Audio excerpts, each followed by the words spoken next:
We're lining up in a straight line downhill of the probe, putting the lead shoveler with their shoulder touching the probe, turn sideways to the slope, and then the next person down slope will be spaced out by an extended shovel handle.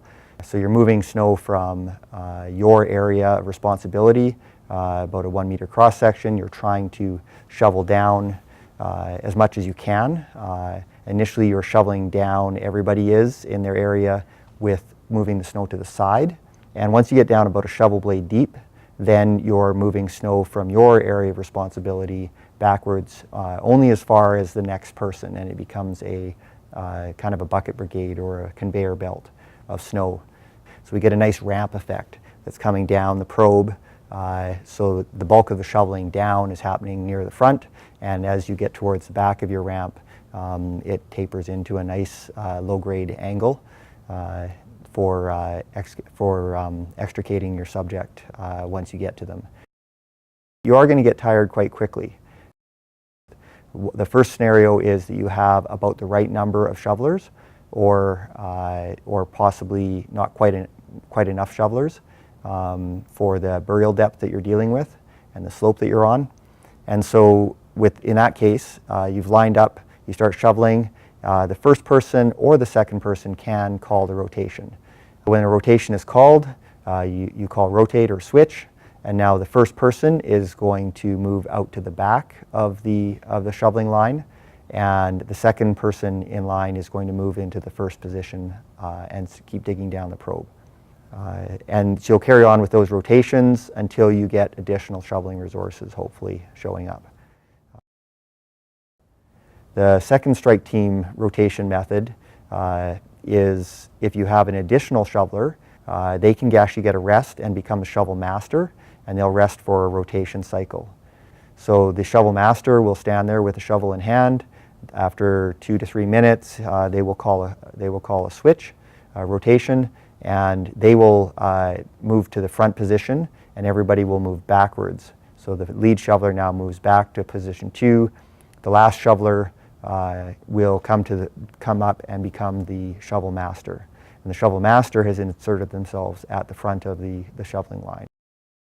The third rotation in strike team shoveling is if you have additional shovelers besides your shovelers in a line, and in addition to the shovel master, consider having a static shovel master who will only be directing operations. And now they will direct additional shovelers that are standing beside and resting. As soon as the lead shoveler starts slowing down, they will direct them into the front position. And again, just like rotation number 2 style, you will move everyone backwards 1 position, and now the back person will spit out of the line and come stand in the line of additional shovelers.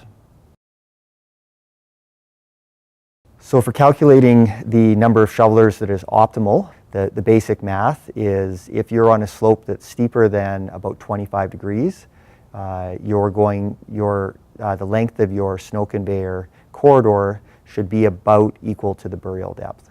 So in an example there, we've got a 2 meter deep burial with a probe strike now, and we're on a greater than 25 degree slope where the debris is. We're going to need at least a 2 meter long snow conveyor corridor, and with each person covering about 80 centimeters to 1 meter of the snow conveyor corridor. If we divide that 2 meters by 80 centimeters, we come up with needing about 2.5 shovelers to be optimal, or we would usually round up, so about 3 shovelers. The other scenario is you are on lower angle terrain, so less than 25 degree debris.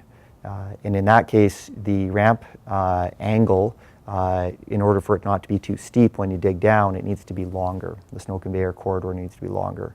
And so the length of that corridor would be 2 times the burial depth. We've got a 2 meter deep burial, we have a probe strike.